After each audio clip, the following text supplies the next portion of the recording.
राधे कृष्ण आप सभी को। कार्तिक मास महात्म्य अध्याय 9। राजा पृथु कहने लगे कि हे नारद जी, आप सर्वज्ञ हैं, इसलिए संतान की वृद्धि करने वाला तथा सब प्रकार सुख देने वाला कोई व्रत कहिए। तब नारद जी ने कहा, हे राजन, इसके लिए मैं महाविद्या, महामाया, महामेधा, महास्मृति, महामोहा, महादेवी, महाईश्वरी तथा सर्व ईश्वरी अहोई देवी का व्रत तुमसे कहता हूँ। राजा ने पूछा, महाराज, यह व्रत कब और कैसे किया जाता है तथा यह अहोई देवी कैसे उत्पन्न हुई? तब नारद जी कहने लगे कि एक समय कलयुग में बड़ा भारी दुर्भिक्ष पड़ा तथा महामारी से बहुत सी अकाल मृत्यु हुई। तब सब लोग एकत्रित होकर उस विपत्ति के निवारण का उपाय सोचने लगे। अंत में निश्चय कर कार्तिक कृष्ण सप्तमी को सबने व्रत रखा। व्रत करते समय सायंकाल चामुंडा देवी हाथ में मुंड लिए प्रकट हुईं और कहने लगी कि हम रुद्र सहित विहार करने के लिए यहाँ पर आ गए हैं, परंतु सारे संसार में पाप छाया हुआ है। ब्राह्मण, वेदहीन, क्षत्रिय, असामर्थ्य तथा वैश्य और शूद्र धर्म रहित हो गए हैं। स्त्रियों ने पतिव्रत धर्म छोड़ दिया है, इसलिए सब लोग अहोई देवी का व्रत करो। कार्तिक कृष्णा सप्तमी तथा अष्टमी को बाल, वृद्ध और रोगियों को छोड़कर सबको यह व्रत करना चाहिए। सारे दिन भोजन न करके सायंकाल अहोई देवी, जो कि मेरा ही नाम है, इनका पूजन करना चाहिए। अपने मकान को गोबर और मिट्टी से लीपें।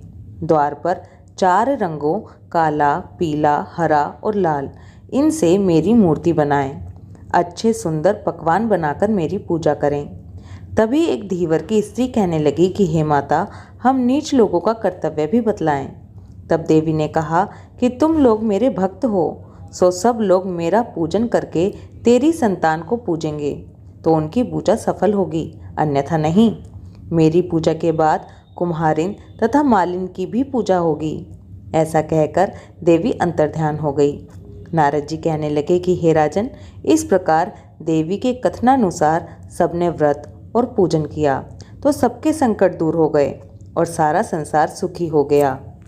इसके बाद नारद जी कहते हैं, सिंधु, कृष्णा, वेणी, यमुना, सरस्वती, गोदावरी, व्यास, नर्मदा, तमसा, मही, कावेरी, सरयू, क्षिप्रा, चंबल, वितस्ता, वेदिका, शोणभद्र, वेत्रवती, अपराजिता, गंडकी, गोमती, पूर्णा, ब्रह्मपुत्रा, मानसरोवर, वागमती, शतलज, ये तीर्थ कार्तिक में दुर्लभ हैं।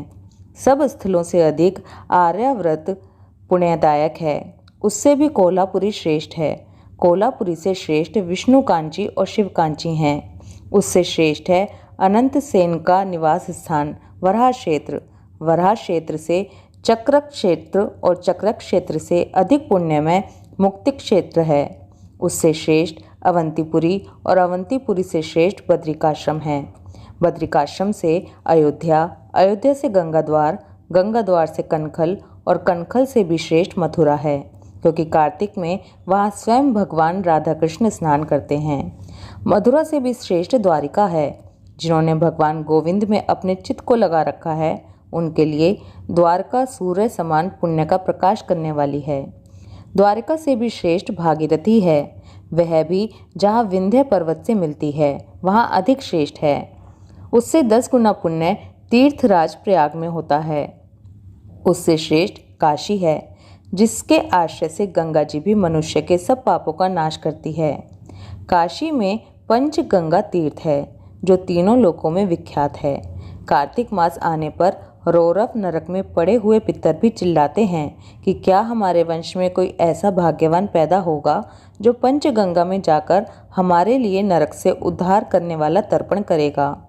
लाखों पाप करके भी मनुष्य यदि पंचगंगा में नहाकर विंदु माधव जी की पूजा करे तो उसके सभी पाप तत्काल नष्ट हो जाते हैं। कार्तिक मास महात्म्य अध्याय 9 समाप्त। ओम नमो भगवते वासुदेवाय।